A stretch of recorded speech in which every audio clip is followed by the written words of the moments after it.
This is the fourth step for solving the Rubik's Cube blindfolded. Right now, you should have the four corners all oriented and placed, by the checkers on each side.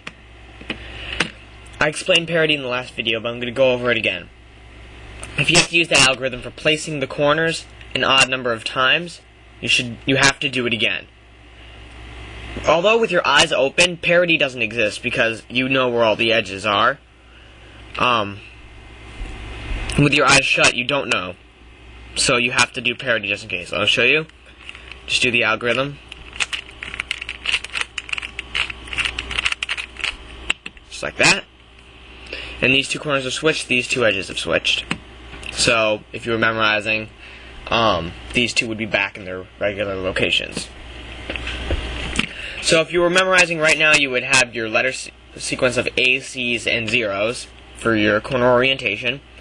You would have then your number sequence of numbers 1 through 8 for a corner placement. And next, you're going to be placing and orienting all of the edges. But first, I have to explain something. Each sticker on an edge piece is given a letter. Like I'm going to use my white face for the top. If you have green face for the top, like most people would like it, that's fine. But you just have to make sure you have to have your definite sides. Okay, and orange is my back, blue is my right, green is my left, yellow is my down.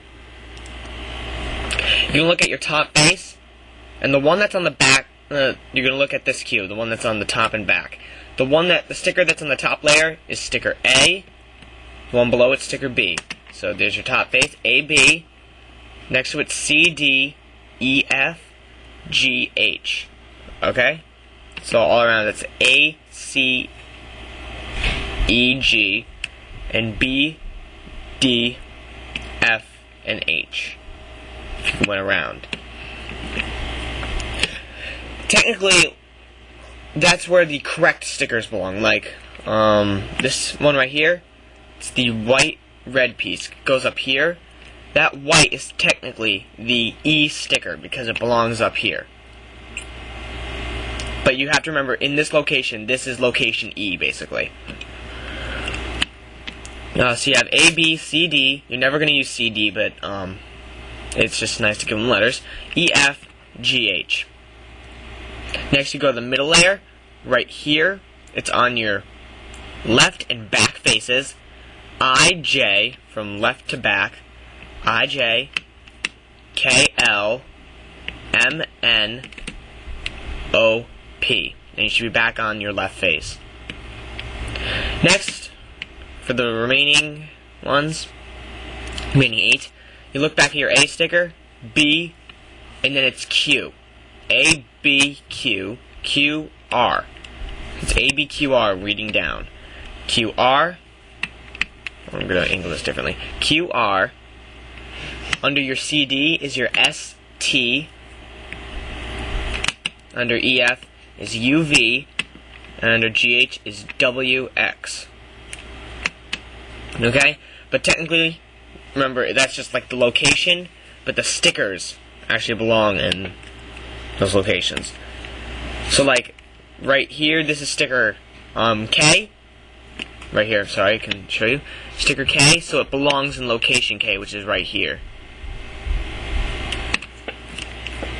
So, what you're going to do is you're going to, well first, your new buffer zone is right here. It's on your top and left faces. This cube right here.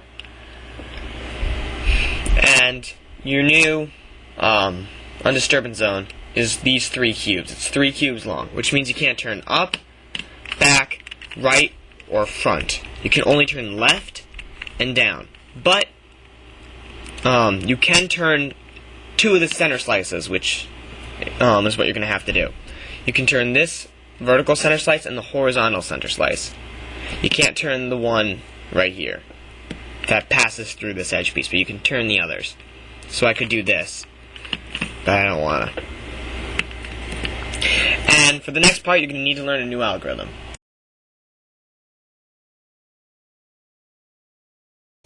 So what that algorithm is going to do, it's going to take these 2 corners and switch them, and these 2 edges and switch them. Everything's going to stay correctly oriented. So, you're gonna look at your sticker right here, that's the edge that's in the displacement zone, or the undisturbance zone. And you're gonna look at it, this is the B sticker, it goes in location B, back here.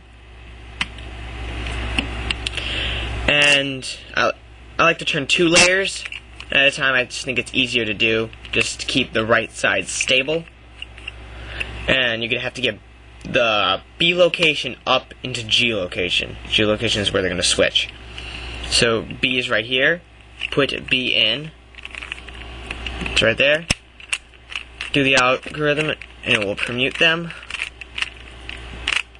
Put B back in place like all of the others, and the 2 have switched.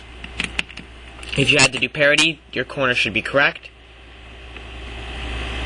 This one goes in location X, all the way down here. Put X into place, pretty easy to do.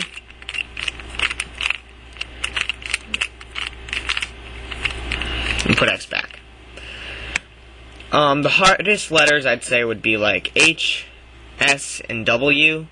Q and R are kind of hard, and A and E are kind of hard. Those are like my least favorite ones to do. Anything on the middle layer is pretty easy. G is the easiest, so if you always try to get a G if you can. But it doesn't really matter. This one is the T sticker. So you put T in play, put T into the buffer zone. Remember not to move any of the other layers you're not supposed to. And now T is in place. You're supposed to be memorizing the sequence of the letters. Like I don't remember how mine went. It was, I think, B, X, T. I'm probably forgetting stuff, but you're supposed to be memorizing the sequence. And to make the sequence easier to remember, all you have to do is kind of make a sentence or a word or something out of it to make it easier to remember instead of just memorizing the letters. Alright, this sticker goes into location Q, which is back here. Put Q into the buffer zone. Do the algorithm. And we'll permute them. Put Q back. This one goes in U. Put U into the buffer zone. Do the algorithm.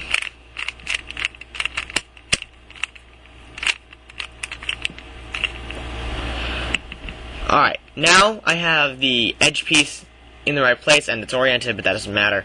And once again, you have freedom to switch it out. Put it up. I put up O. You can do whatever you want. And they've switched. Now this one goes in location N. Put N into the buffer zone.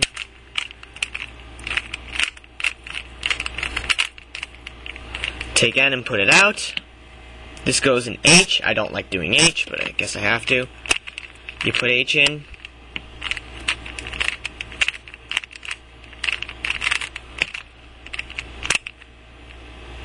So make sure I'm doing this right.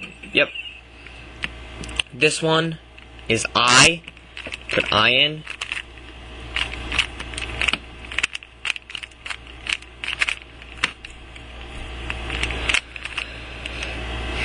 This one is E. Put E in.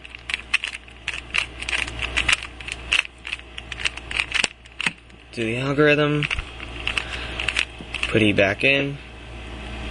This one is O, so when you do that. Oh, and there we go. Solved.